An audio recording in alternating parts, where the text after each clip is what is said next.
What is going on, everybody? Swiper here, and today I have a special video for everyone. I was invited to an awesome community slash stream called Smart Gamer Live. Now, if you're unfamiliar with these guys, Smart Gamer Live is a fantastic community built around supporting gaming leaders. So if you have any interest in Camelot Unchained or just MMO RPGs in general, this is definitely worth checking out each week. For this episode, we talk about how we can make the final stand of Ragnarok fun. So if you liked this episode, make sure you hit the thumbs up and hit that subscribe button. Also, make sure you do the same for Smart Gamer Live, as I put in their Twitch, their YouTube, their Facebook, and their Patreon accounts in the description below. So just to give you all a heads up, on Sunday, February 23rd, they are doing another show at 6 p.m. and the topic will be keeping old vanilla content relevant in older games and in new expansions. So I was dying to get on this show, but I don't think I'm going to be able to. So I'm going to do my best to catch it, and I highly recommend you guys check these out. They bring up a lot of good topics and they're always very entertaining. So without further ado, let's get to the video. Hey guys, welcome to the MMO grind. He did not give me a countdown, so I just kind of stumbled into that one. That was fantastic. I got to keep you on your toes. Yeah, across from me, there's the jackass who just kind of screwed me over on the intro, Zaylen. And stuck in the middle here is our guest, Swiper. He's a YouTuber that mostly talks about Camelot Unchained, but also does some videos on some other video game products out there, Core Punk, ESO, etc. Tonight we'll be talking about CSE's new product, Ragnarok. Yay! Everyone's so excited about this product. It is so got somebody so motivated and so into. How many viewers did we just lose? Yeah, I think they'll just quit. The whole chat room, the whole room. What crap? All right, and we'll be interviewing Swiper a little bit about everything he does, a little bit about his history, but then we'll really get into ideas we have, and specifically Swiper has, on making Ragnarok a better game.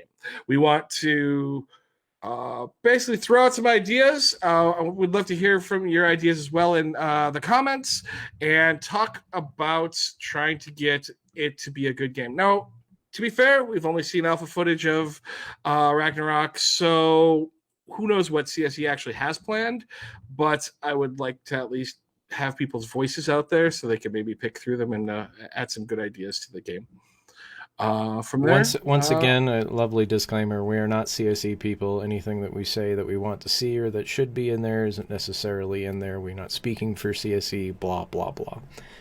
We're just some schmucks with video cameras. So there we go. I don't even have a video camera. It's just it's a webcam, man. I mean, it's a nice webcam. I mean, it's a Logitech, but yeah, there you go. Yeah. But you can tell I haven't made it big yet because I don't have the actual camera rig that those top streamers have. I wish I had that money. Maybe one day. Yeah. One day. Remember, tell your friends that, oh, damn, we just lost 3 people off the show. Sorry. All right. Maybe we'll talk about something else. We didn't even say Linuxification once yet. Yeah, no shit. Already, huh? All right, well, let's start in with Swiper here. So tell us, first of all, what got you into MMOs and how long you've been playing? So honestly, I've been playing MMOs since really Guild Wars 1.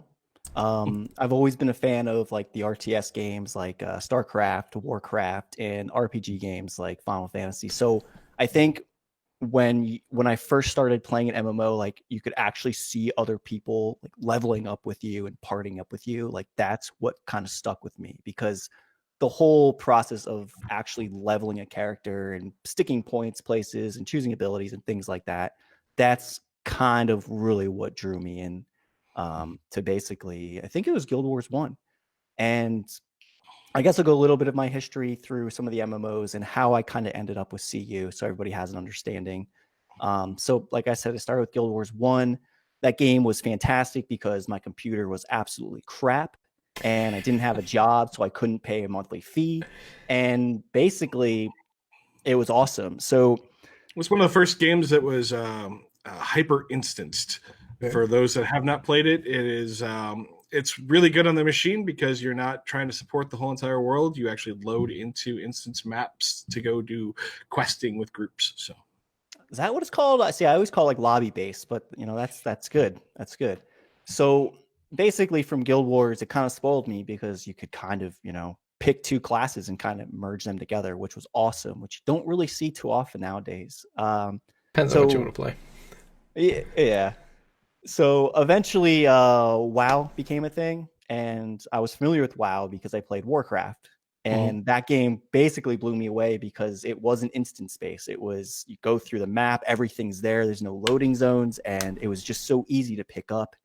Eventually, I just became addicted to MMOs. I wouldn't even play console games anymore. I've played just about every MMO that's come out, like Ion, Rift, Wildstar, City of Heroes, City of Villains, DC Universe Online, Final Fantasy 11, Final Fantasy 14. Guild Wars 2, like I've played them all, whether it was for a couple weeks or a year or two. So eventually my buddies introduced me to Dark Age of Camelot. Now, coming from WoW to Dark Age of Camelot was really tough because everyone's like, well, you need to write macros. I'm like, what the hell's a macro? Like, what are you talking about, right? And they're like, you need to stick to people when you're fighting them and you need to fall. And I was like, what are you guys talking about, right? So long story short, I started to see the makeup of that game, like how diverse the classes were and the realms. There were 3 realms, like holy shit, 3 realms, and they were all different for the most part. And it was insane. So they really showed me, like they opened up this path, and that eventually got me into Warhammer, which I absolutely loved, even though it had its flaws. I loved that. And then when Mark Jacobs came out and made CU, I was like, well, hey, Dark Age of Camelot was pretty badass, and I loved my Shaman and Warhammer. Like, this is going to be a fucking good game. Like, it's going to be a really good game. So that's kind of how I ended up, getting into CU. And as a YouTuber, I've been following CU for a really long time. I started to see the decline in people making content, so I just decided to say, hell, like, let me make some content because I'm not seeing it anywhere. So that's kind of where kind I'm of at. hard to find content anymore to like make content on. Yeah. That's the rough part. So where do we started as a CU channel, and we decided to have to branch out just for more material. Oh yeah, I think it's grew just a beyond drought of it. information. So where do you dig most of your information from for CU? Gosh, I guess my imagination. I mean, I'll look up, like, what I like to do is go on the forums and look up topics and see what people are talking about. Like, a good topic is Zerging. Like, how are they going to prevent Zerging? I don't know how many times I've heard people say, well, how are you going to prevent Zerging? How are you going to do this? And they usually respond the same way every time. So I wanted to make a video on Zerging and what the map is going to look like, because we have some information on the map, but we don't have a lot. So it's a lot of theory, but I try and relate it in a sense to what's relevant and what's important in this game, and like what really needs to work for this game to be possible, So what is their canned response to preventing Zerging? So essentially, like, so one of the things, if you guys played Warhammer, I'm not sure, like the collision. Yeah, so just a little bit, yeah. Just a little bit, yeah, just a little bit. He was a dev for Warhammer. Oh, get out of here, were you? Yep. That's awesome, man. That's awesome. All the Dark Elf and High Elf quests, that was all built by moi. Oh, dude, that's badass. And all the broken shit. So if it's broken, it's in. It's all the. No, I kept trying on the PvP team. They wouldn't let me. I was like, I was too much of a voice of my own. So, okay, sorry. Repeat the question. What is their canned response? Okay, so yeah, the collision detection. So when people are running in massive groups, they're going to be bumping into each other. It's going to stop them. So that's one of the things. AoEs also. So AoEs, I don't think is going to have a cap. So like in Dark Age of Camelot, there was that AoE mez. Now I thought that was a brilliant idea because like in Guild Wars 2, there's a cap to your AoE stuns. So they're just reducing them again. Yep. Yep. So you can have like 50 people run through one of those AoE things. Only like 5 people or 10 people get caught in it. Yep. That's not going to stop a Zerg, right? Like, so I think they're not going to have a cap on like AoEs and like how much damage is done. And I'm trying to think of some other things. I think like having choke points in the map themselves, also spreading out the map in the keeps.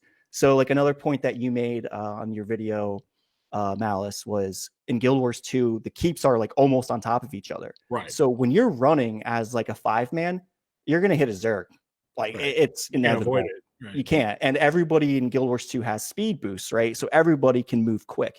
Whereas in Camelot Unchained, you're going to have the support class essentially giving everybody a speed boost. So not everybody is going to move that quick. Right. They also have like limited teleportation. So you can't teleport everywhere on the map whenever you want. So that's going to limit your how you can defend something and how you go from point A to point B. So I think there's always going to be Zerging, but I think they're going in the right steps, honestly, to prevent it. Or to do as much as they can to prevent it.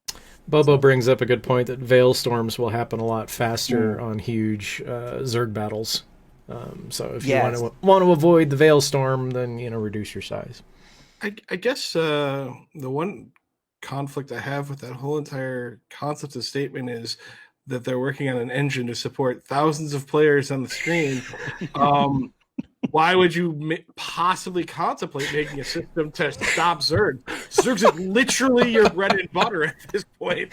Poke the bear. Because if you cannot support the Zerg, I mean, it's like, why would you? Oh yeah, I'm going to stop now before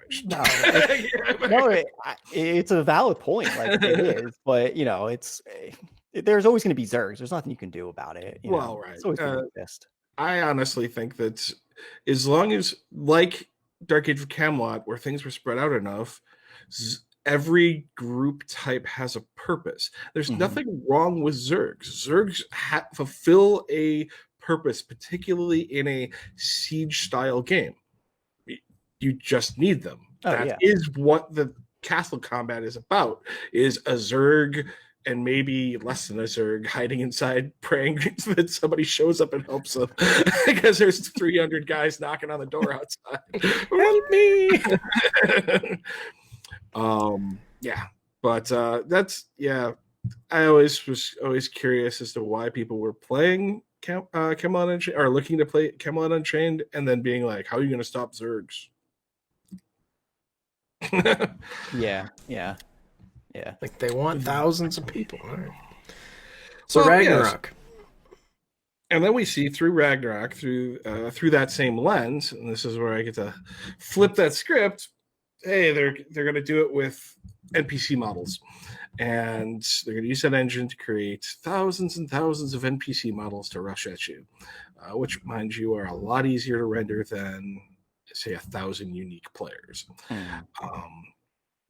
But from what we saw in the alpha content that they announced, I don't know to you, but does it look like a game that to me, it was like a game I was like, well, I could play that for about 10 minutes and then I would never log back in because it's just a bunch of mobs rushing at a tower and you shoot them, and that looks highly uninteresting at that point.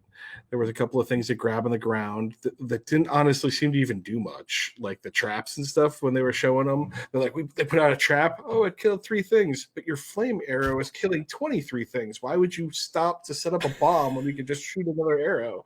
Like, shoot another arrow across the freaking map, for that matter. Right. Yeah, like, so, like, conceptually, it seemed like it has some level of potential. Like there could be something made of this, but from what we did see, it was so simple that I think that's part of why everyone freaked, because they didn't see the viability of the game. And if everyone could be a game developer and have the mind of a game developer and come up with great ideas and everything like that, well, then we'd probably have more games in the world. But so the reality is, what do you think could be added to this game that would make it fun and exciting? So I've got a couple ideas, and we don't have to go through all of them, but I'll start firing some off and we'll see how far we go. I agree with you 100%. When I first saw this game, I was like thinking, hey, maybe a couple of friends and I can join this and we'll play a couple minutes. But I mean, that's it. Like, where's the motivation? I mean, just jumping into a game mode, defending a tower, and then game ends, and then you do it all over again. I mean, I know that's very simplistic, and I agree with you. Maybe I can't justify this because I've never played it, but I can only go off of what I've seen, and that's how I feel. It's exactly how I feel. So my first idea was to add factions or realms to this game. Now, the realms don't really need to correlate with the CU, but for my example, let's kind of correlate it with CU, right? So when you log into the game, you're going to be asked to pick a faction, whether it's the Vikings, TDD, or the Ithurians. Now, of course, I'm going to pick the Vikings because that's my faction. That's what I'm doing. That's my realm, right? And this faction will be linked to your this faction will be linked to your account. So what we know and from what my understanding is that there's going to be progression for your count, and then there's going to be progression per game that you play, kind of like League of Legends, where every time you jump into a game, you go from like 0 to whatever the max level is. And then when you're done with that game, you get XP towards your actual count, right? So now that we have all that like incorporated in this game, and they're going to have leaderboards and things like that. So they're tracking your stats, right? So let's say you play a game and you start it and you finish it and you're fighting for the Vikings. You're going to get this currency called like realm points. I'm kind of stealing. I think that's what it's called in Dark Age, right? Realm points. So I'm kind of stealing it from there. You get these realm points, right? And you want to accumulate these realm points. And by accumulating these realm points, you're kind of getting that server pride. Like, hey, I'm fighting for the Vikings. Like, I'm playing this game to get these points. Now, this kind of leads into my second idea, where when I play a game, I can't just play a game that has one objective and that's it. Like, I need to play a game that has multiple objectives that kind of feed off each other, that have a main objective. The whole reason for me doing these objectives is to hit this main objective, right? So if you guys ever played this game called For Honor, it's like a fighting game, kind of a brawler game. Haven't played it, but I've seen lots of video for it. I know what it is and what it's about. Okay. So you pick a faction, and every time you start a game and finish a game, you get points towards your faction. And there is this overall map that you can dump your points in. And this map has territories on it. So each territory can be owned by a certain faction or realm. Sorry, I'm interchanging faction and realm a lot. It's the same thing, though, in this case. How dare you? So you're essentially, what you want to do as a faction or realm is dominate this map, get all the points, as much as like put all the points in these territories, and by defending them and taking them, kind of like what we're going to be doing in CU to begin with, like how it's all going to be like islands and shifting islands and taking each island and kind of progressing forward. So let's say this map has a like shelf life or like a reset time, and let's say it's for a month. I mean, it can be any given time, whatever. So at the beginning of the month, towards the end of the month, each realm can invest as many points as they have. Now, the only way to get these points is by playing these games, right? So you want to play these games to get these points to level up your count and, yada, yada. So at the end of the month, the map will get tallied up, and whatever faction owns the most territory will get like something special, whether that is cosmetics, whether it's an item. Like, I don't really know exactly what rewards we're going to get, but it sounds like maybe it's going to be cosmetics and things like that, because they don't want any pay to win features or anything like that. So let's say that it opens up a new game mode, right? And it's opened up for 2 weeks. And let's say it's like a tower defense game, but after, let's say, 5 waves of these crazy mobs coming at you, and you win like those 5 rounds, a boss will like drop in, like a boss that they can use from like the depths. So we know in the depths that they're going to have these bosses that we're going to be able to kill, that are going to have mechanics. Well, why not use those bosses that they're going to develop, put them in there, and have them act kind of like in Final Fantasy 14 when you fight primals. I don't know if you guys ever played that, but I love those primal fights where they have things like that.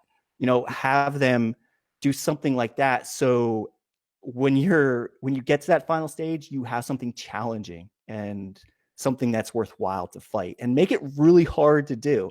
And there should be, following that same logic, I would like to see like wave sub bosses and like Yes. say so if you do 10 waves or something like that, do a little boss that is the leader for each wave, then you do like a mini boss for at wave 5, and then you like an uber boss at wave 10 or something like that, you know. Yeah. Oh yeah.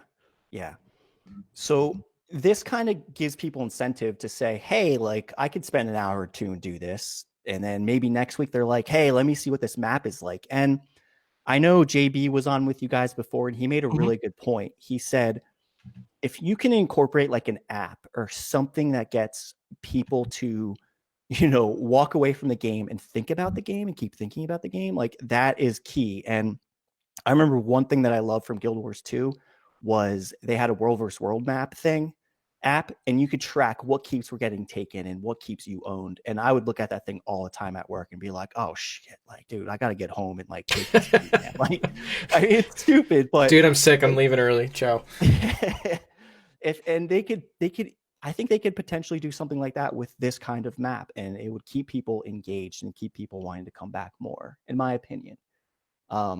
So those were kind of my two main ideas. So I don't know if you guys want to sit around, talk about it, or if you want me to move on. I've got a couple more ideas, but Yeah, the definitely the point system, having the long progression as and as someone Sahaku kind of mentioned there is, and I think this is where you were alluding to, where you also level up the character itself besides leveling your account, as it were. And that would be where you unlock new abilities. You're unlocking it's like every other first person shooter or anything like that. Access to new guns, access to new scopes, all that kind of stuff. The same idea. Oh, I can get flame. No, now I can get ice arrows. Now I can do whatever. I can unlock cool abilities like that. Also, wave bosses definitely. Pretty simple, but very solid plus. Keeps things interesting, especially if all of a sudden, instead of the idea of there's so many mobs, at least that were in the alpha, that like you really are playing solo with a specific purpose.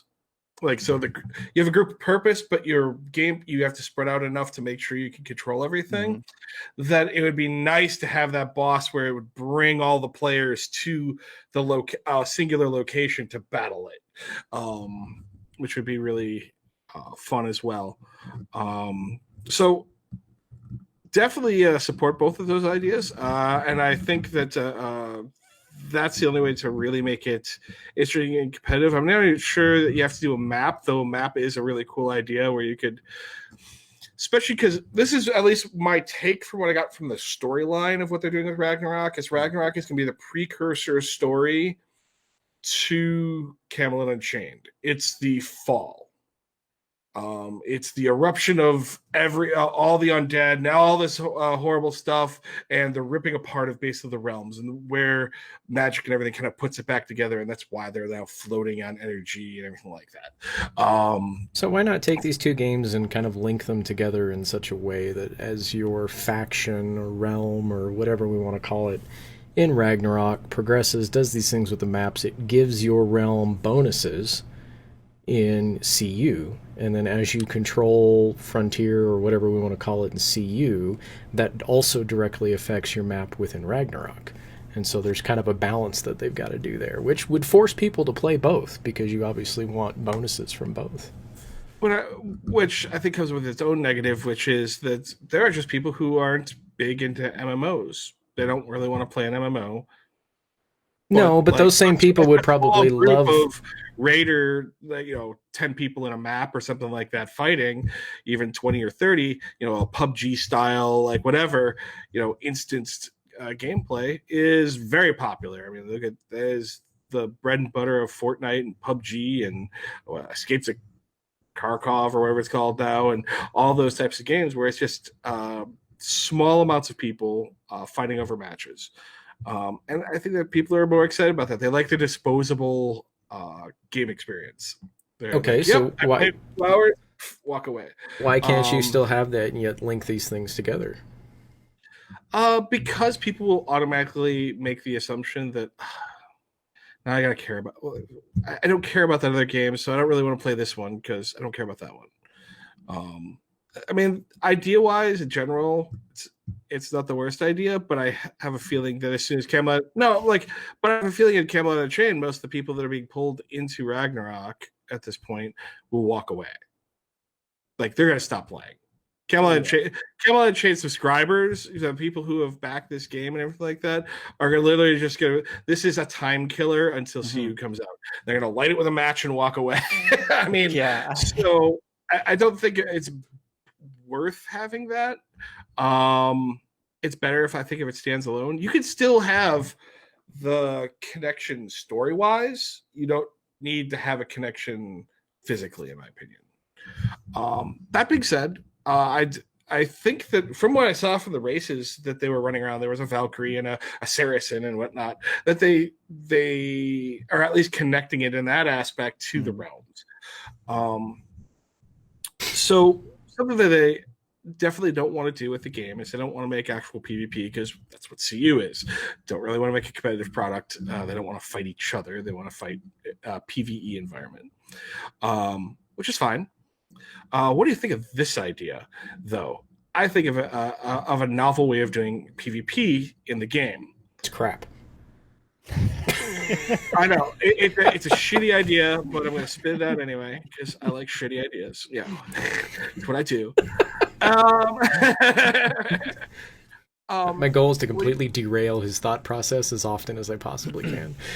When you have, so they showed there's basically 3 giant towers. What if each faction had a tower, and you had the ability, as Northeast was talking about in chat, where you could had kind of a siege environment.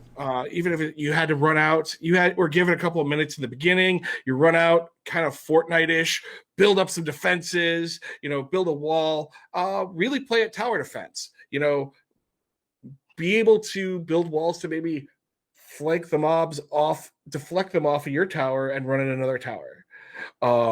Have lures where you could lure them, put brains on the ground or whatever like that. Let the zombies chase the brain train over to someone else's tower and things like that. And so your PvP wouldn't be really player versus player in that sense. It's still against the mobs, but you can basically use the mobs against the other team to like drain them of points or whatever. But also killing those zombies, it becomes a balance, because killing the zombies gives you points, but if you lose your tower, you lose all your points. Yeah, indirect PvP. There's Yaku. So yeah. No, I actually really support that idea. That was actually one of my ideas I was going to bring to the table, because they focus so much, and I say they, like Mark Jacobs and their crew, they focus so much on this being a PvE game, but this has really good potential to be a PvP game. Simply, like you said, have the 3 towers and have these enemies running at each tower and have to manipulate how these enemies are interacting with each other and building things that, like they could test so much, like the pathing and all this stuff they keep talking to us about. They could test all this stuff by doing simple things just like that, Actually integrating Cube into something else. Yes. Could you? Crazy thought. Bobo hit this on the head here. He says, "Here's an idea. Why don't they develop CU to test things for Ragnarok?" Do you think this game will develop into any sort of PvP? I mean, given the crowd that they're releasing this to, the main people going for CU are mostly ones that are looking for PvP, and you're introducing a PvE game to them. Do you think you're going to get a lot of steam without slowly or incrementally kind of putting teasers of PvP in there? Or do you really think, like Malice said, that this is going to forever stay a PvE game because they don't want to compete? Well, I mean, what's the hurt if they make a game mode and it's PvP? Like you select your game mode and it's PvP, and then they have their PvE game mode, and all they do is they leave it out there for a month or 2 and run statistics. See how many people are jumping into that PvP versus the PvE. I mean, I think it's something easily trackable. And honestly, with Mark Jacobs in general and how brilliant he is with, Dark Age, and I loved Warhammer. I don't care what anybody says. I really loved it. I'll say thank you for Mark.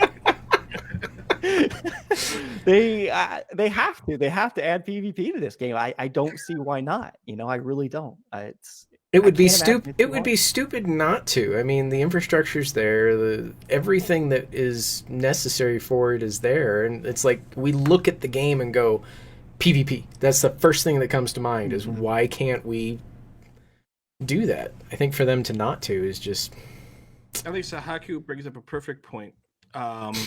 So this game already existed once. It was called Fortnite. Fortnite was a PvE game. No, Fortnite was a PvE game. Then they put PvP in the game, Yeah. and the idea was very successful for the PvE, but all the people piled on the PvP, and the PvE died.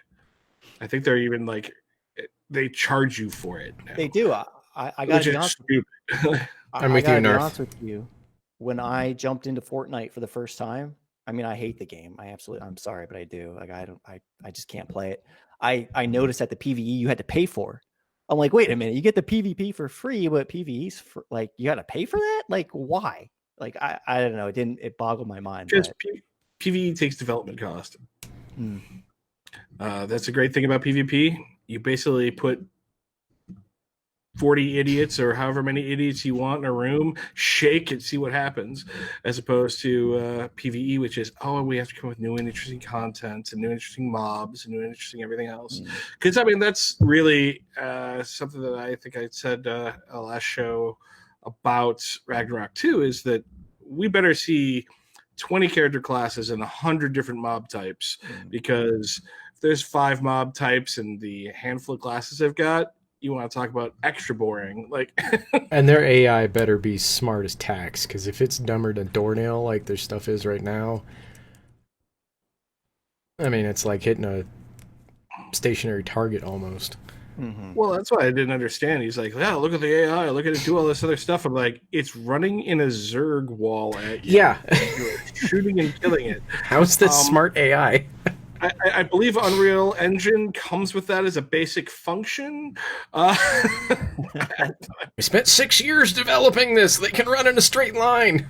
And they can go around the rocks. And they have an aggro system, so when you shoot them, they run at you. Okay.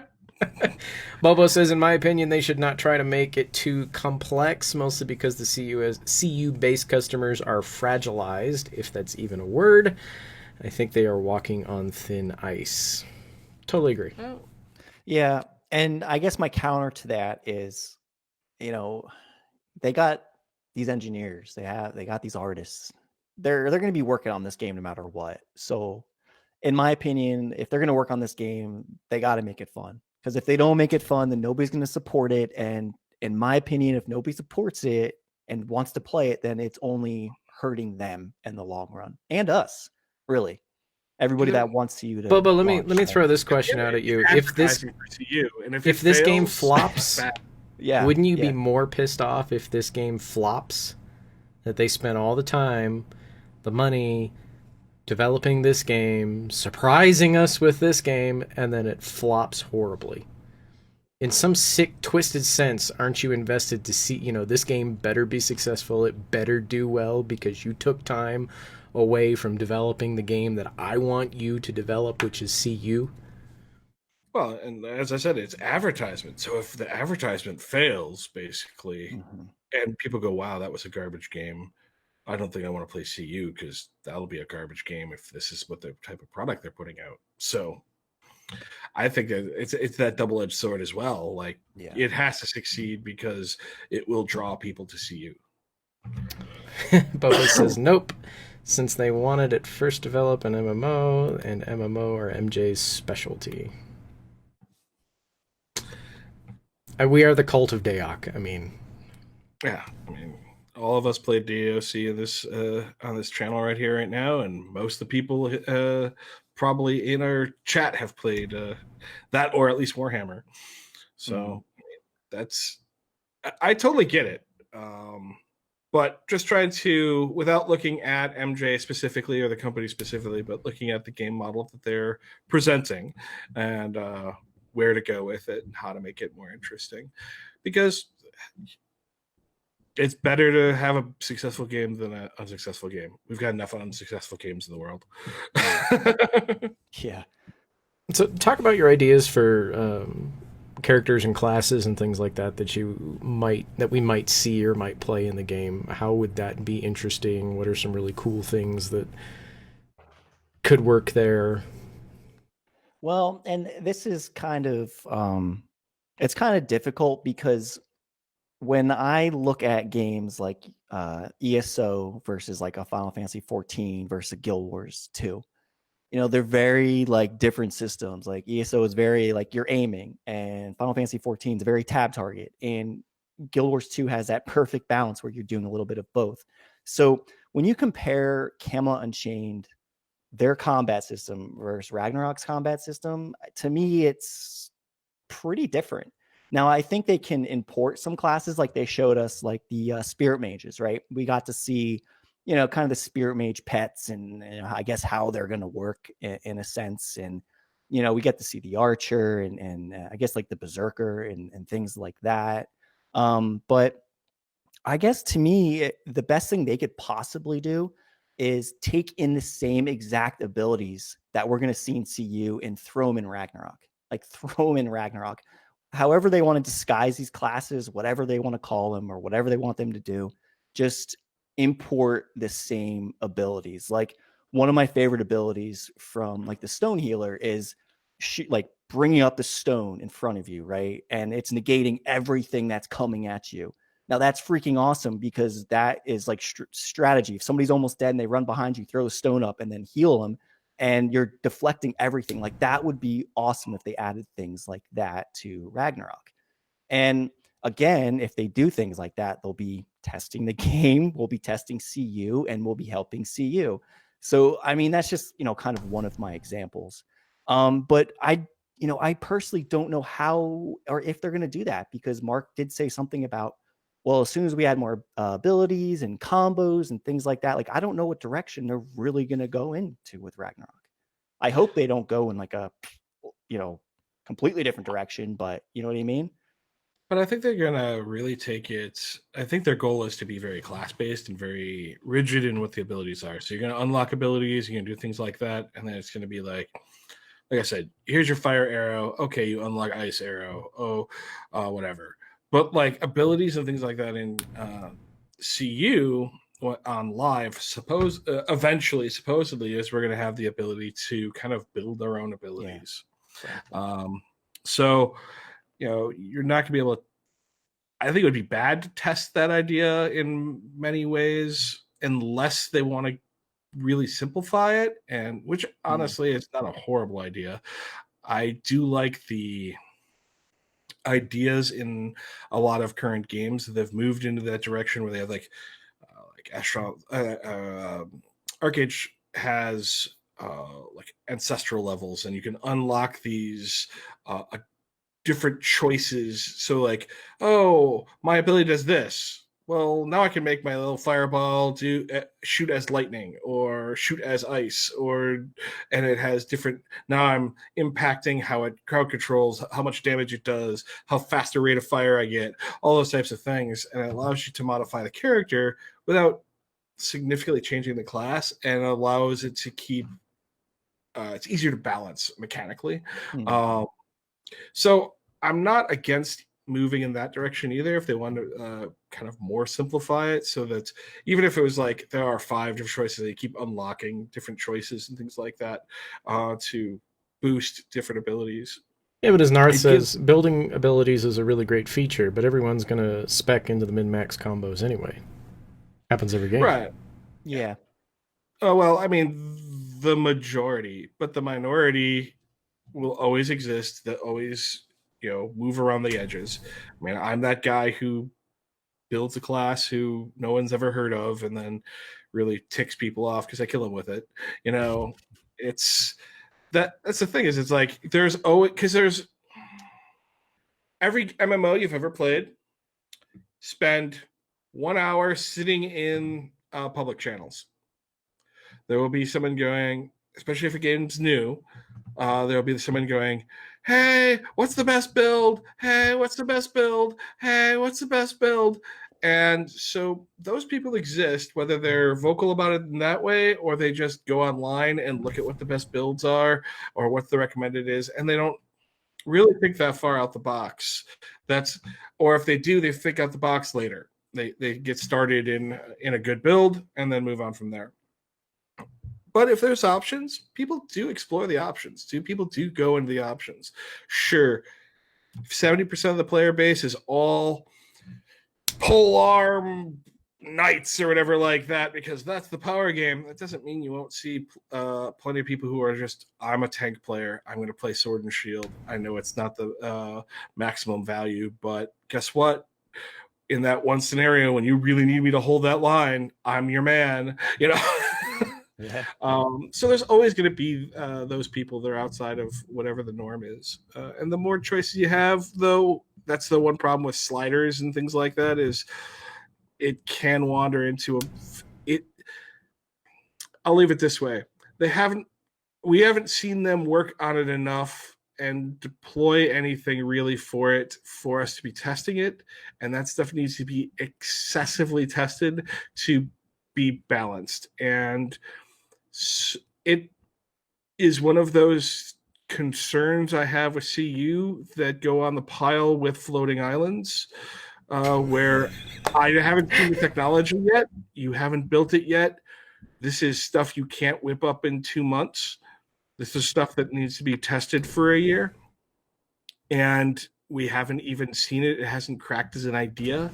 And so I call bullshit, and it's not going to be live. I doubt it'll ever exist. That's just my gut feeling. Because if you understand objects in a video game, the way you already spend enough time accidentally falling through creases in the world in a normal game. Imagine continents that get up and move. Yeah. The chaos will be impressive. Well, Mouse, I mean, this is strictly from memory, but when I do my YouTube videos, when they were doing weekly updates, somebody actually, and I think they were from the IT group, somebody actually asked them, like, hey, when are we going to see the islands again? And Mark said something about Andrew, something I don't know. I can't explain it technically because I'm not remembering, and I got to find this video now. But something was happening where it really wasn't quite working, but it sounded like they had the pieces in there, and it was like they could physically see the islands moving and things like that. I could be totally wrong, and I could be talking out my ass, but I could have sworn I heard somebody ask that, and I'll have to go back and look at that, because honestly, if they don't release the map as this island shifting, this whole, I'm going to be really, really upset, man. Really upset, because I think this was Malice, Skippy has got your number. Yeah, I know. Here'll be a jump puzzles. I saw it. He's talking smack.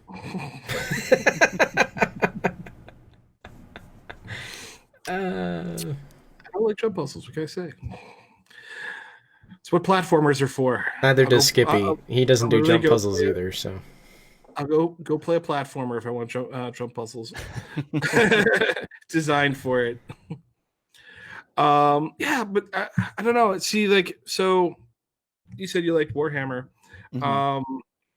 It was also one of the big announcements. It was fed to the community for years, and I was just like, as a dev, I'm like, you do understand we haven't even finished the first cities. Every race is supposed to have a city. Yeah. So when are we working on those? And we're gonna push back the release another 2 years, because at this rate, we haven't finished one city for each faction, more or less having 3 cities for each faction. So we're going to announce to the fans that there won't be 3 cities per faction. Oh. So I knew that a year ahead of time, before they basically announced it 2 months before launch that it wasn't going to be there. I mean, and that's kind of where I see this is, if we haven't seen it actually hitting testing, well, that's why I get frustrated when they call it beta. We're not beta. It's in beta. I haven't seen anything meaningful tested. I mean, siege equipment. Literally, we've been testing little things when we need to be testing basic world functionality at this point. I don't care whether, honestly, if the catapult kind of sucked at launch and you fixed it later, that would be forgivable. But if you can't make the two selling points of movable movable territory and completely buildable skills, as which you're selling on a daily basis to us, then you've failed at your game. And he talks about crafting too, and that's my other concern is we haven't seen much touched on crafting. These are the three pillars of this game that have attracted people to it.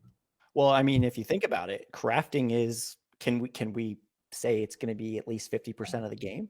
I mean, that's where all of our items are coming from. Well, it's the purpose of all action. Yeah. Why do you build a castle? To protect pathways or resources, to find mines and nodes and all this other stuff like that, to defend those areas so that you can gather those resources, to send them to the main city so they can be built into awesome, new, wonderful weapons. And if that main driving force of why you're at war goes away, I mean, yeah, no, it absolutely. I mean, it's one of those things where it's the Devout's coming out next, and that leaves the crafters.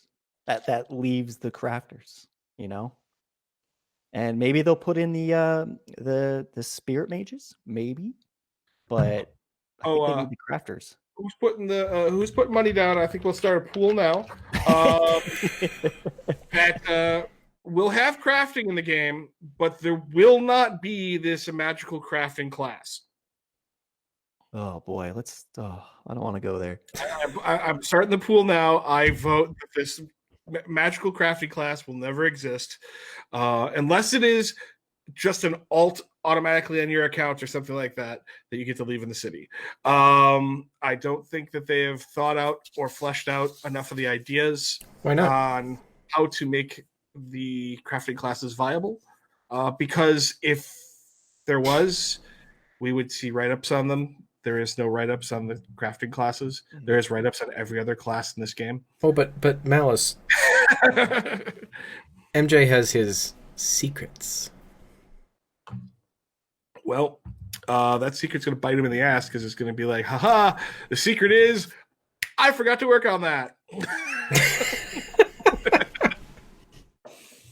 Anyway, so back to Ragnarok, because I don't really want to turn this into just a CU bash.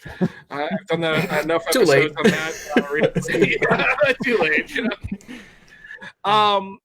But looking back into, I blame it on chat because they were all like, "It's all your fault." It's all your fault. Narthesis, it's your fault. Yeah, I know it's always my fault. But I mean, at the end of the day, like, I like the idea, like you said, of pulling more things that we need to test in CU and throwing them in Ragnarok. Mm-hmm. I think adding some cube functionality, doing things like that. Because honestly, that's probably the best place to build the crafter class. Because this is what I have been saying about the crafter class since Time Immortal, since it's written in our original packet before they announced any of the other classes or anything like that. They just said they wanted crafter classes. We were like, make them trappers. You don't want them to be great in actual battle, but make them tricksters and trap guys, so they can like build traps on walls or slows and snares and do these crowd controls and all this other stuff through the use of traps, because that's what a builder would be able to do. It's all passive combat. Yeah. Right. He's fighting in passive combat. He's laying traps. He can build walls. He can help build siege. He can do all these other things. And he's still very effective, and he's still viable in a combat. He needs friends to finish the job, as it were. But, like, you had to do that in Dark Age anyway. You would build a class that was a blinder. You know, that's all you ran into is blind people and nuke them. You know, like, okay, you know, he was kind of screwed, though, if he got attacked by two other guys, you know? Yeah, and I think that was one of my other ideas, is make a game mode Did he stop these champions and allow them to like build a tower. Right? Hey, hold on. There's one tower. Hold on. Start that thought over because you froze up and we missed. Oh, sorry. Am I good now? You're good You're good now. Just go ahead and Okay, start over for us. so this was one of my other ideas, right? So add a game mode in Ragnarok that allows crafters to join in, and their sole purpose is to, let's say, they can build one tower anywhere they want, and each round that these hordes of enemies come in, after like the first round, you get like a minute of a break, and they can either update their tower by like building more blocks, or maybe adding abilities to these towers, like it shoots like an AoE bomb or something like, or they can build structures that act as defense while using cube, like you were saying earlier, Mouse. And Yep. this is testing their crafters at a very quick and like high level, like very. And I'm no programmer, right? I'm no Right. QA tester. I'm none of that. But something like that sounds like a really good idea. And again, now we're seeing the crafters. Now we're seeing what they can and can't do, and Right. stuff like that. So what if you went? excite the fan base? So what if you went into Ragnarok and there were no towers? Like you had a spot for the towers, but there weren't actually any towers. And that crafter class, you had to go in, keep the mobs off long enough for this crafter class, or 2 or 3 of them, to come in and actually start building this tower and getting it up to the point where then it could become self-sufficient. And then you go on to the next tower, and then basically that's how you create these different tower modes, and you can set them up in a way that then leads to Malice's idea of the passive PvP, where you're basically funneling and forcing all of these NPC mobs to go and attack somebody else's tower or somebody else's area. Yeah, That at way the end you of the day, it being a tower defense game, I think is the kind of the best way to take it. If you can build walls, you can build different types of towers, even if it's just turrets, like that you're Yeah. just sticking a pole up there with a turret on it, and you can build some defensive walls and try to funnel mobs and things like that for the builders. I think that would be a fantastic experience, especially if you could build the walls like wide enough to have walkways and stuff, so that your archers can be running along the wall, shooting down at the mobs, different things like that. But you get someone like me in there. I'm going to start with a turret and a little wall, and then I'm going to try to create this impenetrable fortress where I just basically get to stand up there and my towers just completely destroy everything that comes up upon them. Yeah, and like that leads also into the crafters using traps and things like that they can again incorporate all this into CU. Like this is, it's literally like the Fortnite PvE. It was build your little buildings, build walkways with traps, build like different pathways, so they had to walk through your little maze of traps to get to your doors and walls before they could bash down your structures.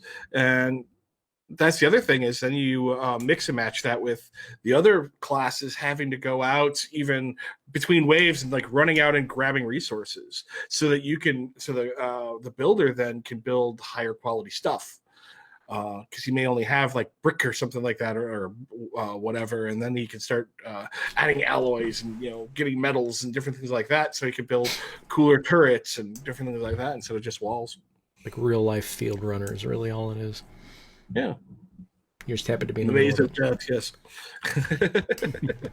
So, chat, a few of you have seen there that Skippy and Bobo have redeemed their points for their monthly giveaway. Remember, that is a game on Steam at the end of the month. So if you want to be in on that, redeem that by the end of February. And then on our first stream in March, you will do a prize drawing out of those people that have redeemed enough points for a free game on Steam. Nice.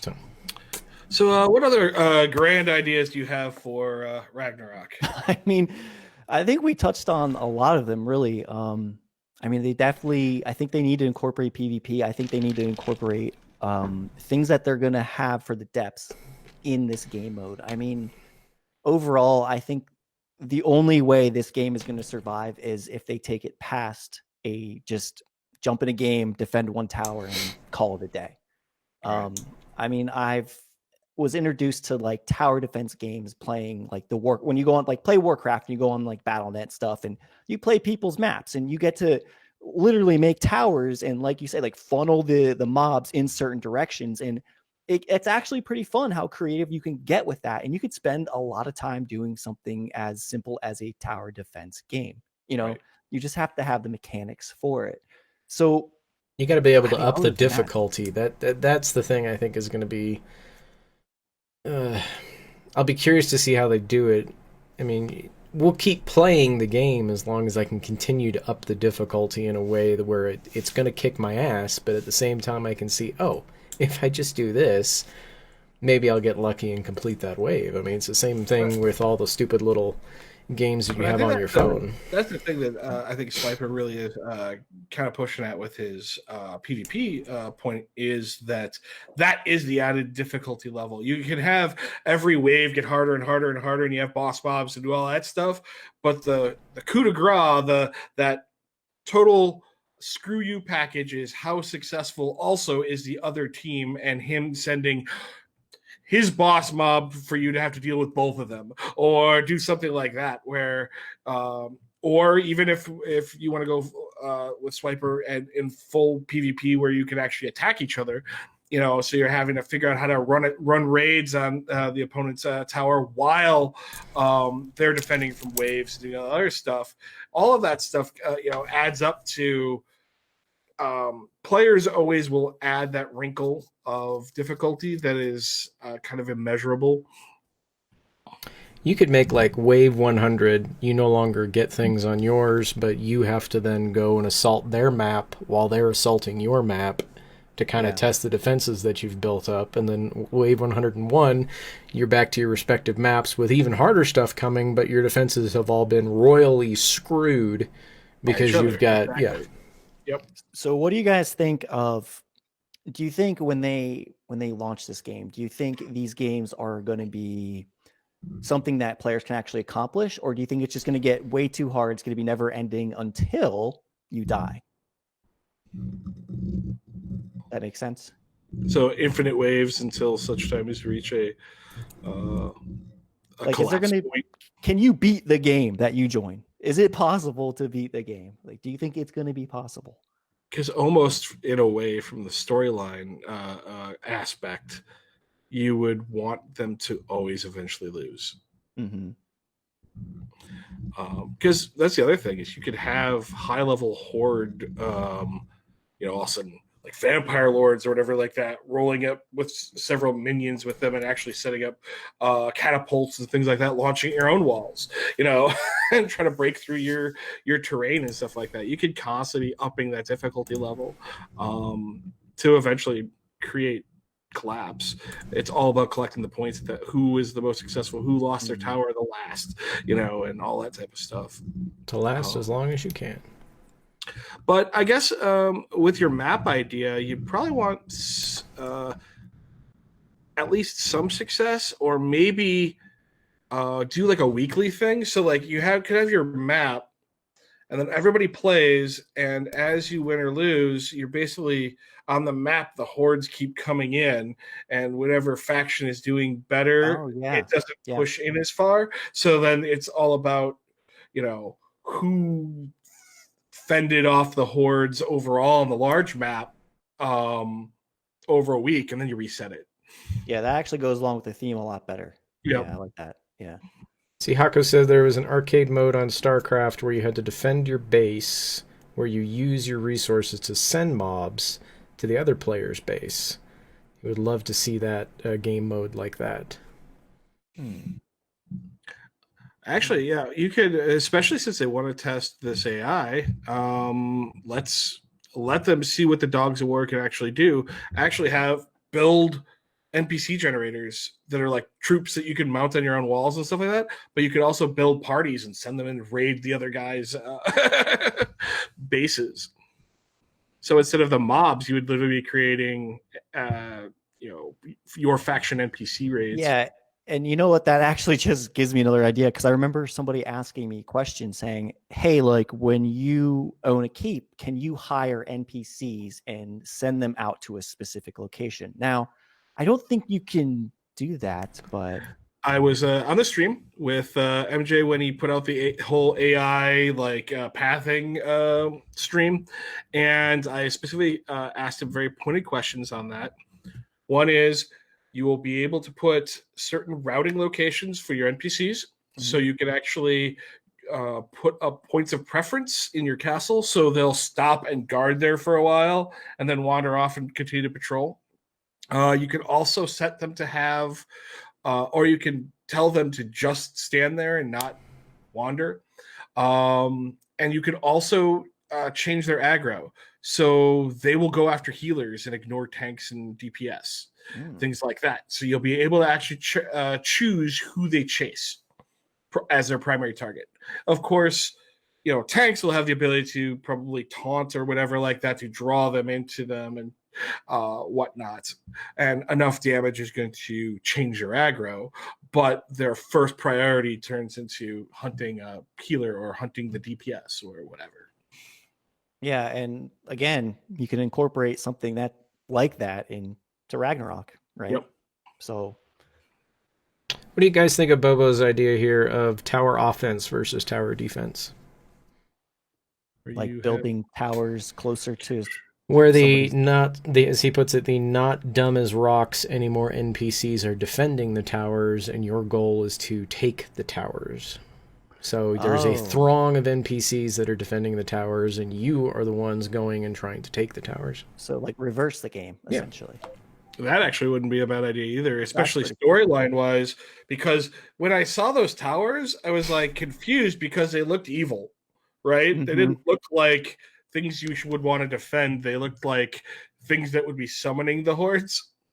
Didn't they though? No, they did. Yeah, no, because and I was like, wouldn't that be? I totally support Bobo in this. Is that let that be the point of coming out of it's basically the spawner. You're trying to spawn kill them, and so you're trying to push in, and you could give them lines of defense. Good way. You could do this as a mode, I guess. Good way to test siege, things like that, so players could get together, shoot siege, because they could start off with walls and some defenses and things like that. Blow through the walls, go for the tower, try to fight off the NPCs and everything like that, and go conquer the tower. I think actually that's probably a pretty good idea. Yeah, and how much testing will they get out of us doing that? They're like lining the siege up and shooting and everything. Yeah, it's a brilliant idea. Get your crafters in there. Good job, Bobo. You get a gold star. Someone give that man a gold star now. I wish I had a gold star functionality in this game, in this chat. Narthesis says, or tower offense, where you take your tower and drive it into the enemies.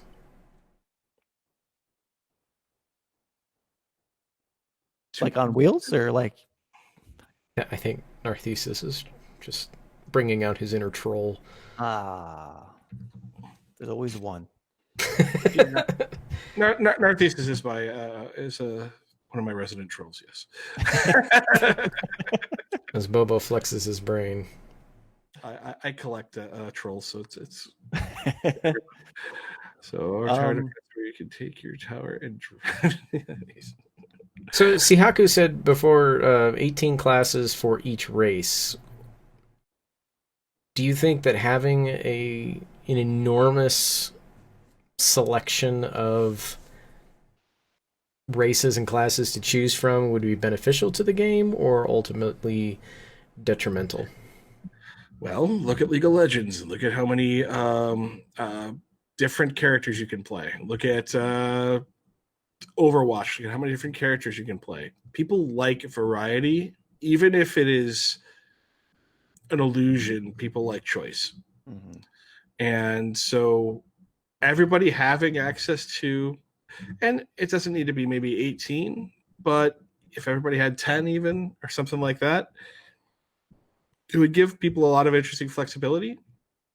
And especially if you're allowing like 5 or 10 people on a team, then it would actually change a lot of your team dynamics. Like, okay, I'm going in. We want to do this. We'll say it's a 5-man group. Do 3 5-man groups. Well, do we want to better build for being able to attack our opponent's tower, or do we want to have a bunch of builders and be really super fortified, or do we want to really really aggress and push out the enemy? And all these would be based on different classes on how you want to do it. Because okay, I'm going to take a tank class, and you're going to take an AoE fireball class, and I'm going to mass taunt, draw all them and super shield, and then just watch all the mobs pour on me, and then just fireball, different combos like that could be really interesting and really exciting, but change the dynamic. Okay, we don't have a tank. We're gonna have to change how we're gonna look at how to do the fighting. We're gonna use walls instead of players and different things like that. So the more classes you have, the more options you have. The more purpose-built classes that have very unique ideas. You also get a lot of like replayability, right? So if you only have a set number of champions and you roll through them within a few weeks and you're kind of bored, you're just going to move on. You're going to leave. So, which, let's be real, is probably going to happen anyway. But Johnny Clash says it's funny that nobody cares about Ragnarok as a game, just as a testing ground for CU. I don't know anything about either game. I just know a ton of people who want CU to come out. You're not wrong. But I mean, that was, to be fair, Ragnarok was kind of sold to us as a testing ground for CU. Mm-hmm. Yep. So that's exactly how it was sold to us. So from that standpoint, it's not unreasonable for us to view it as such. And be it would be pissed great off about it. Its own, standalone game, but then we'd be even more frustrated, I think, because then it would be really separate from the game we all paid money to be waiting on right now. 7 years. And yeah, and they kept telling us, all the code that you're seeing is Camelot Unchained. This is Camelot Unchained. So looked a lot better than Camelot Unchained. But hey, Ragnarok is at least playable. I will give them that. Yeah, it is something. Staring at Cherry Keep and shooting at dumb mobs and dumb players is not exactly a grand excitement experience. What do you got? I'm sorry. Go ahead. No. Please go ahead. I was just going to read chat. I was going to say, what do you guys think? I know it's a little bit off topic, but what do you guys think of them giving us that new scenario with the keep in the middle and all 3 realms jumping in? Isn't that basically what the Cherry Keep thing is right now? It's just a keep in the middle, and I mean, yeah. No, I mean, with deeper than that, but with Cherry Keep, it's you've got one faction that's in the keep defending it, and then the other 2 are kind of coming at it from either side. I think the idea of this was open world, big giant keep in the middle with no one defending it except not dumb as rock NPCs. And then it's just a free-for-all, kill each other while you try to take the keep at the same time. Well, I look at it as exactly what they're going to build is a Dark Age of Camelot instance. One of the arena instances. They slap a keep in the middle. Everybody runs around the edges and fights and does everything like that. And then you can make pushes to try to take the keep. And whoever currently controls the keep, can spawn in it and fight from it and do whatever. And everybody else tries to gain control, and if they gain control, then they're the king of the. It's basically a big game, the king of the hill, and I think it's very viable, and I mean it's a simple but can be a well executed process, and as long as there's enough terrain and area for people to strategically run around and allow solos and small groups to kind of raid the edges while everybody else kind of gathers in a big group and tries to slam into the keep or whatever like that, it can be a lot of fun. Do you think it'll be successful, or do you think people are going to find a way just to zerg the end point and skip the whole killing part, as most games do? Well, I mean, that's if you can get enough people together to go do it, then you are now the defender. Okay, now your role changes, so you place that position. But at that point, once you become the defender, this new scenario is absolutely no different than the other scenarios. But that's the fun of it. Is it's all about being able to switch to control. Instead of starting with someone in control, you could put all the NPCs in there, like you said.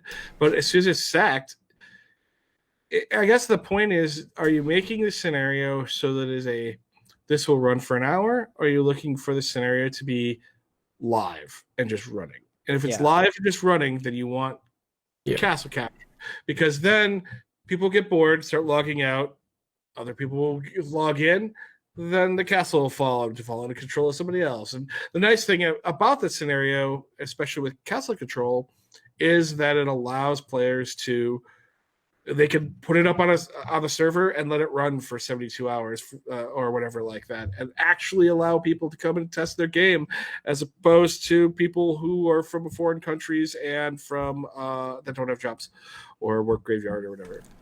And back to the idea of getting crafters in there. You can build the castle back up after you've taken it.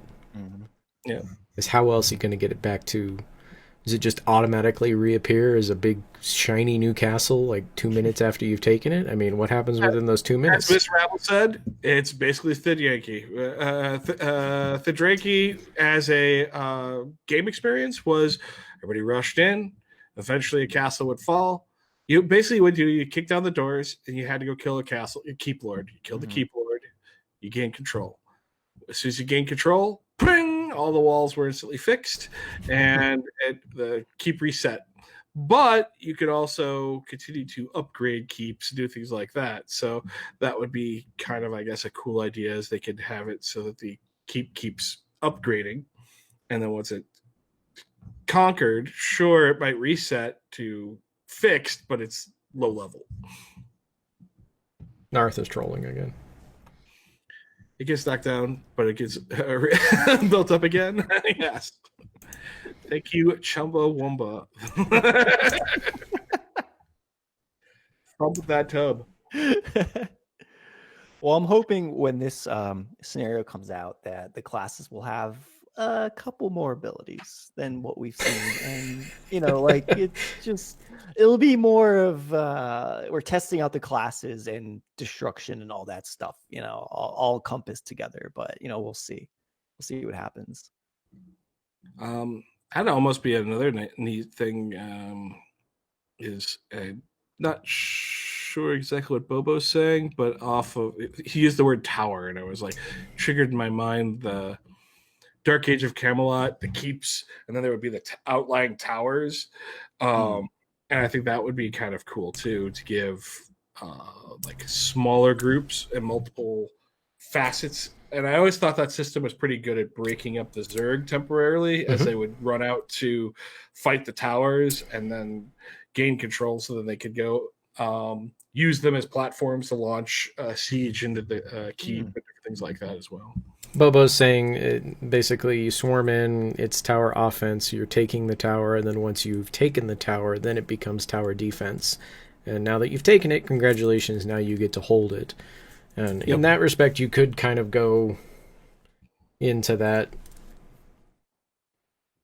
Oh, definitely. Gameplay of back and forth and, who can hold the most type of stuff and whatnot. So that way you're evaluated, as Bobo is saying, on both of your attack capacities and defense capabilities. Yeah.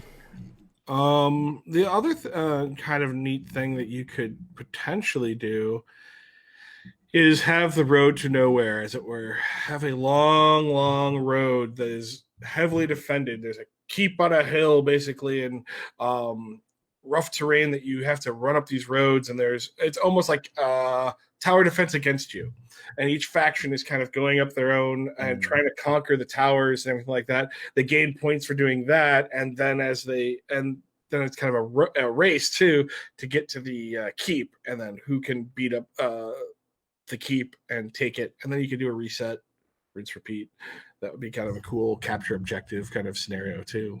Yeah, I think that kind of reminds me, I don't know if you guys played Ion, but they had a dungeon where you would enter and the other faction would enter too, and you would race to the end of the dungeon. And like that was intense, because if somebody effed up, you're just like, screw it, dude. They're gonna beat us. Like, you know what I mean? It was crazy. Yep. It was crazy. But the nice part is like, okay, even if they're just a little bit behind you, all of a sudden, did you kill the keep fast enough before they ass jammed you basically and started killing you from behind? So now you're crammed between the mobs and enemy forces.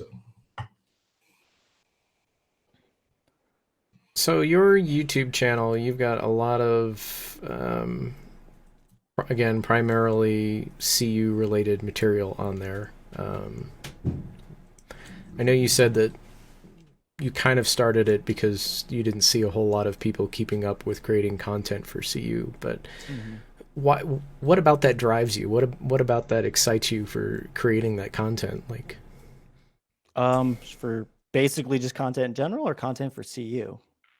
Any. Why do you like being a content creator? I gotta be honest with you, man. Like I said, I played a lot of MMOs, and a lot of MMOs have shifted in directions that it's really hard to stick to nowadays. You know, like some games have really pruned classes, and they've done a lot of things that I don't necessarily agree with, and I don't want to get all political and stuff on it. But when Camelot Unchained came out, and they're kind of going back to these roots, and just the idea of Camelot Unchained and having all these classes, they're going to be different, and having these 3 realms, and just the idea that you're going to play this game, there's going to be no PvE. I don't have to go through some long story just to get to the PvP. I don't have to get all this gear just so the gear is going to be wiped 6 months from now. Like, they have all these ideas and these things that I really support and I really like. And don't you want to do the quest where you become the ultimate savior of the universe and everybody throws a party and worships you, and then the guy that's standing in line behind you clicks on it and now he's the ultimate master? We all have the same legendary weapon, you know, like amazing. So that's kind of where a lot of my motivation comes from. And I'm not saying all these MMOs are bad. I've played all these and had my fun in them, and I still have fun in some of them. I do. But Camelot Unchained is just, it was one of those games that I felt like, yeah, dude, this is a game I can get behind. This is a game that's not going to prune all the classes. This is a game that's not going to reset my gear that I worked so hard for as a casual player, because I don't have all the time in the world like I used to. So when I get those 2-3 pieces of gear and they're like, oh, hey, next update, guess what? That's all gone. You got to do all this crap again and go through all these story quests again and do all this and all these time gates and things like that. It just drives me crazy. And your gear will break. You will be rebuilding your gear. Well, yeah, of course. But, you know, it's but not going to to gear be itself like I doesn't run a dungeon become 150 irrelevant times to get that one piece of gear. To then have it go obsolete with the next dungeon patch. You're going to have to run the dungeon 150 times to get the material to make the gear. There you go. But I think that's where a lot of my motivation comes from. It's a lot of I really support this company. I really like I do like MJ, and I like the people behind it, and they are passionate and they do respond on the forums. And when they respond, it's not like this lawyered up crap that that they're not taking any responsibility for. You know, they're taking responsibility for their mistakes. And I know this game has been in development for a long time, but put up a PR person at this point, because I feel that MJ sometimes doesn't know how to deliver the pill. Sometimes, you know, I think Ragnarok could have been presented in a more positive way, and I think that MJ needed to not be as defensive. Like, it was basically like he had listened in a silo to how awesome this idea was, and then walked out and was like, I am a genius of geniuses. And then people were like, what shit is this garbage? And he's like, oh. And he's just like, I hate you all. You suck.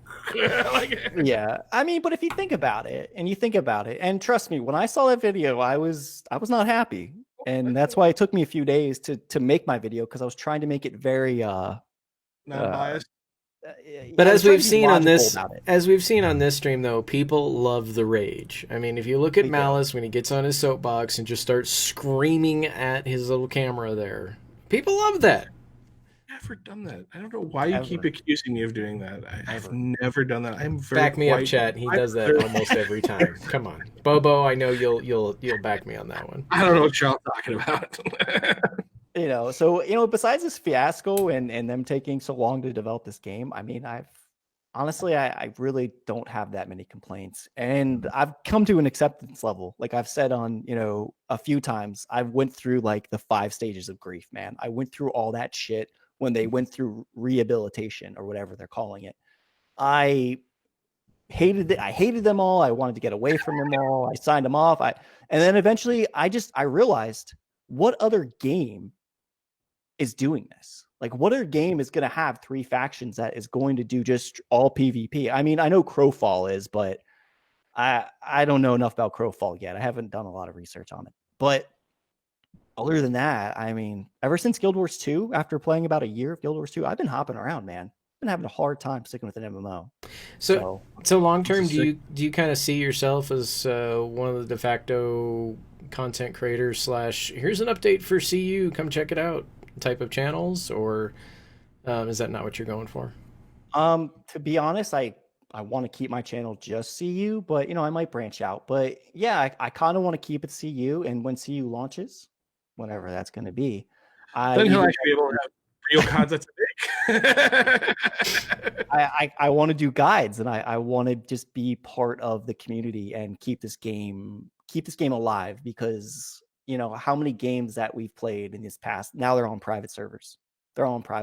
And it kind of sucks, but I don't ever really want to see that, so if you're in chat, do us a favor, go to his YouTube channel. I've linked it there. Give him a follow, support him, check out his videos, engage with him in comments, all that kind of good stuff. Thank you. Yeah, rip WildStar, the only game that has ever banned me from playing it. Well, there's a story here. What you did? There's a story here. I was paying for the game using their cred system, which is you purchase with in-game gold would pay your monthly sub. They decided to hit my bank account instead. Well, I had several run-ins with their staff already where it took them weeks to get back to me on things. So this is my first time I learned that if you reverse charges on a game, they just permaban your account. You can go fuck yourself. Oh. So I reversed charges because I was like, hey, I already paid for this, and I sent in a ticket too, but I was like, I'm going to do this because I actually need that money now, not 3 weeks from now when you decide to read this ticket. Yeah. Yeah. Oh yeah. And the best part was then when they did finally get around to banning my account, they wouldn't allow me to even give the position away as guild leader or anything. And so the guild was locked in for over a month with no guild leader.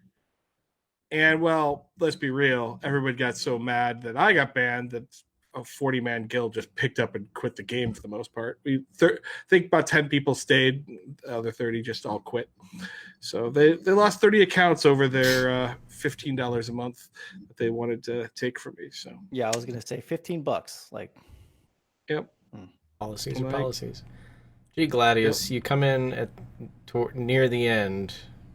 This WildStar story again.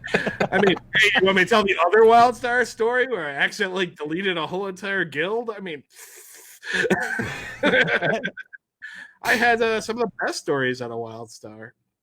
Whoever decided to put a button next to kick player is disband guild. That's same thing. Kick a member, and it was like, but it was all weird, worded weirdly. So I wasn't sure which one it was supposed to be. So I clicked it, and it didn't even I think it asked me a basic confirm, is that what you want to do? Yeah, click. Not like, you are about to disband your guild, bro. Is this really what you want to do? And poof, and everybody's like, what happened? I'm in Discord. I'm like, I think at the time it was with TeamSpeak. It was like or something, right? Yeah. It was what happened? Where's the guild? What do you mean? Oh God. Oh God. And, but this is where I learned that they were not going to be helpful, because even though they put a button right next to kick member, they put a disband guild button there, which the hell does that? And we lost our whole entire guild bank, and it took them 3 weeks to finally get around to tell me they weren't going to replace it. And they wouldn't give us any of our guild XP to rebuild the guild or anything. And so we went from one of the top ranking guilds on the server to having to completely start over because of a misclick.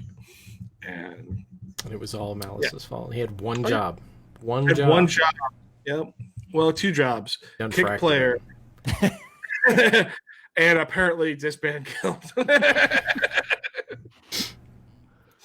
So, Swiper, what games are you currently engaging in the most, would you say, that you're actively playing? I am trying my hardest to stick with Elder Scrolls Online. Now, I played that game when it first launched, and I dealt with the lag, I dealt with all that crap. You know, I got to 50, I got my Templar up, and then I think a lot of my friends kind of bailed, so I eventually bailed.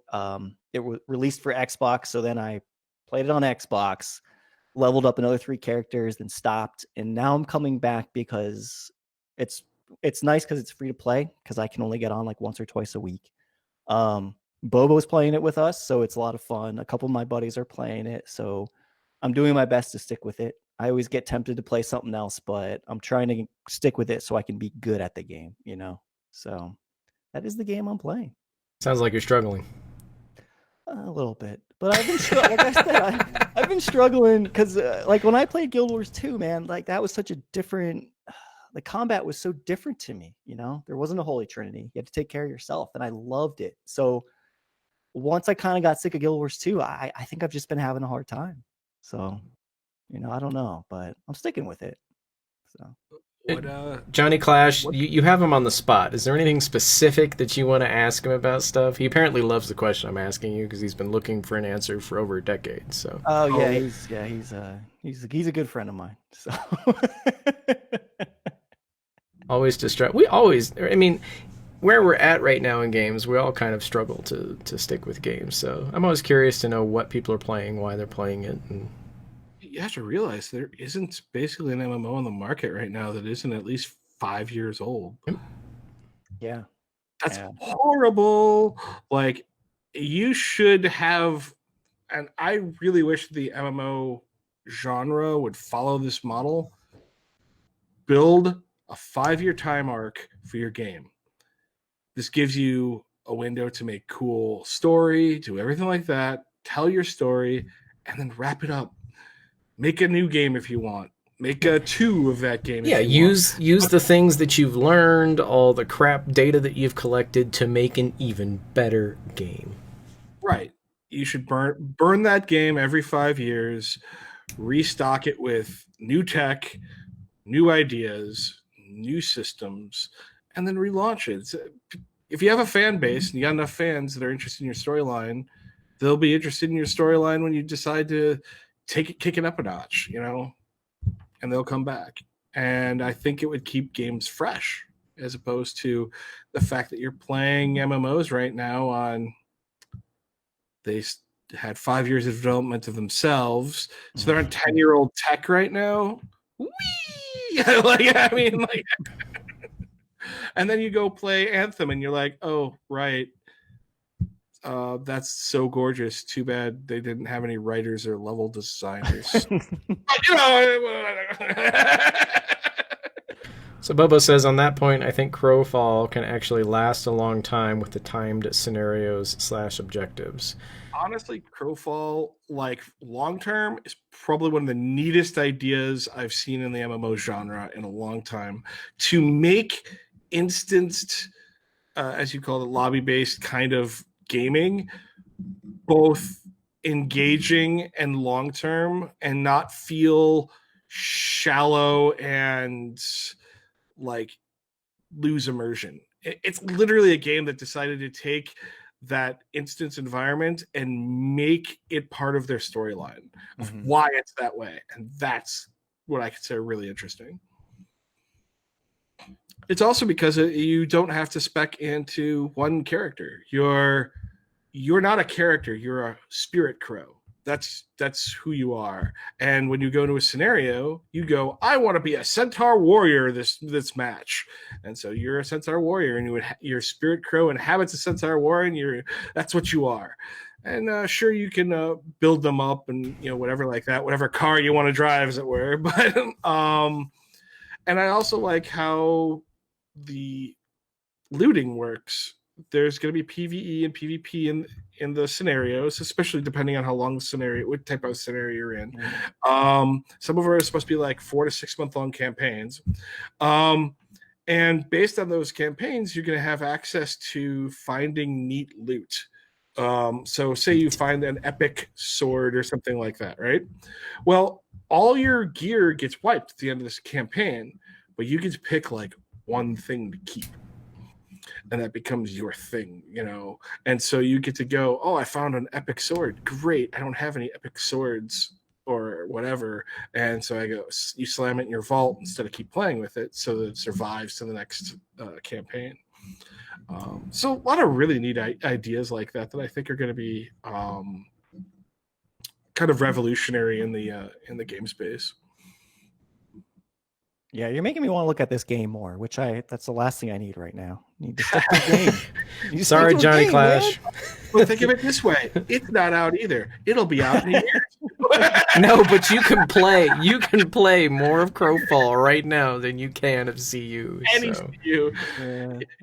You could They're running 24/7 servers. CU and Ragnarok, and still that would be half the content that they have in Crowfall right now for testing. Your friends are going to hate us now because now you're going to jump to another game. Yeah, yes. I've been, they've been dealing with it for years, so it's all good, man. Cyberpunk 2077. I know what Cyberpunk 2077 is actually. It's a portent. All the other MMOs will be launching in 2077, so you better go play this game. That's what he said. There's Cyberpunk 2077 and CU Crowfall Star Citizen in 2077. Dude, I literally have this old guy in my guild who is talking about having to will his Star Citizen ship collection because he may not make it. He needs a blog about that or something, man. He's got to put it out there. That's too funny. It's like, I've been waiting 7 years. I'm going to probably wait another 7 more. This is bull crap. I ain't going to live that long.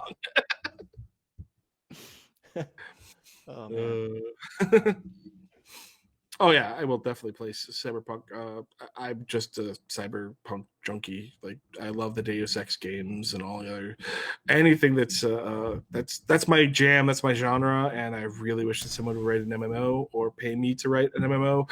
I've got one written, guys. Just give me some money. I was saying, just need to make yourself a little studio there, Malice. Yep, and win the lottery. I know. Kickstarter. There you go. If I could get enough, my other project on the side is if that kicks off, you could buy the CU engine. For you, I don't need the CU engine. I don't need 10,000 people on a screen. But then you won't have to do Linuxification. Sorry, I just had to get the word in.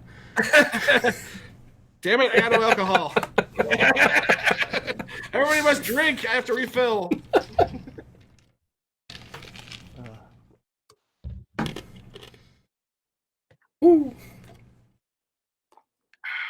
So we exhausted your idea pool of stuff for Ragnarok there? Yeah, I mean, overall, guys, do you think they're pretty good ideas? Do you think you could see them implementing this, or do you think it's just I don't see what happens? The biggest concern I have with a couple of them is that they change the actual. So in game development, you write your scope of your project and exactly what you're. It's which is like in MJ's head. It's not actually written. It's in MJ's head. He actually writes the stuff down. I have in fact had the pleasure of reading one of his previous games. Design documents that never went live. So they exist. But you gotta got to have your locked in mission statement. And if you don't have your locked in mission goals, then you end up with lots of content creep and a lot of other stuff like that turns a project into a nightmare to develop, like Camelot Unchained and Star Citizen. But he wants to get this game out by the end of the year, so that means he has to focus on his mission statement, which means I wouldn't expect to see things that are going to be like actual PvP or anything like that. I just don't think that's a direction he would go. Whether it would be cool or not is irrelevant to what he's going to give us. Yeah. Well, yeah, no, I appreciate you guys having me on. It was a lot of fun, and definitely a blast having you. I hope everyone else enjoyed the show. Do we have any idea what we're doing for Community Hall? Nope. People like asking me this question for MMO Grinds. What's your plan? I'll figure it out 10 minutes before the show starts. I mean, really, for the town hall, it always depends on who signs up to be on. And then if there are any hot topics that are floating around that week. Yeah, I definitely want to try to drive us hopefully away from CU. I think we've kind of beat that dead horse at this point. So yeah. But unfortunately, there's not a lot to talk about. Well, you guys had a really good idea before. You were going to talk about games that were maybe going to be releasing or giving updates about that. I thought that was a good idea for people that aren't really following a lot of these games. Yeah, we could probably basically semi-rehash our New Year's show. We actually did a New Year's ball drop, just Zaylin and I, and we talked for like 3 hours about all of the upcoming games and everything, and we were like, wow, everything coming out in 2020 is just to be announced, or it's like packages and new expansions and everything like that for games that have been out for 5 years. Yay! And all the top games for 2019 had a release date of 2011 or 2013. That was the most popular release date for those things. It was pretty brutal, but I mean, it just shows you that some games can be made and they're quite good. So we'll see what we're doing for Town Hall. I know next Tuesday for MMO Grind, we've got Trev on here, the builder of Cherry Keep. We get to talk to him about what it's like to build in these types of games, specifically within CU. In our thesis, be on for that show because you got all the questions. Well, and you have the most knowledge in the guild about Cube, so because you're our builder. So we'll explore Cube and what that's like and what that's all about and go from there. So we might want to see if we can pull up another window. If we could actually do. Actually, do we have permission from MJ if we could actually go into Cube and stream it? I don't think so, but we'll have to see if we can get that. Yeah, it might be something that would be helpful to CU's brand right now. I could agree. So anyway, thank you for coming out, everybody. Appreciate y'all being here. Again, if you haven't already, I'll link it again. Please go and give Swiper a follow on his YouTube page. Support each other in this lovely world of gaming. So, and you all have a great night, and thanks for coming out to the MMO Grind. Yep. Peace out, everybody. All right, guys, that is it. Thank you so much for sticking around. Remember to catch their next stream February 23rd at 6 p.m. on their Twitch account. Hope to see everybody there. Have a great weekend. Peace out, everybody.